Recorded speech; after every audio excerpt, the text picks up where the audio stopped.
Vinegar, വെളിച്ചെണ്ണ, ഉപ്പ്, 1 teaspoon അരിപ്പൊടി, അതുപോലെ മുളക് പൊടി, മഞ്ഞൾപ്പൊടി, മല്ലിപ്പൊടി എല്ലാം കുറച്ച് മതി, കുരുമുളക് പൊടി ഇത്രയും കൂടി ചേർത്ത് പിന്നെ പെരിഞ്ജീരകത്തിൻ്റെ പൊടി മറക്കാതെ ചേർക്കണം കേട്ടോ. പെരിഞ്ജീരകം 1/2 ടീസ്പൂൺ വറുത്ത് പൊടിച്ചതാണ്. നന്നായിട്ട് മാരിനേറ്റ് ചെയ്തിട്ട് ഒരു 10 മിനിറ്റ് മാറ്റി വയ്ക്കുക. ഇതുപോലെ മസാല തേച്ച വെള്ളം കൂടി മാറ്റി വെക്കുക.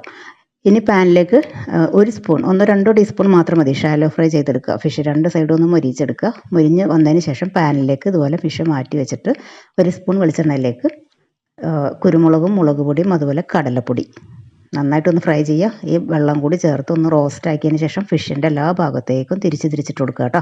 ഇനി കുറച്ച് കുരുമുളക് കളഞ്ഞ പച്ചമുളകും കറിവേപ്പിലയും കൂടി ചേർത്ത് ഇതേപോലെ ഒന്ന് മിക്സ് ചെയ്തെടുക്കുക.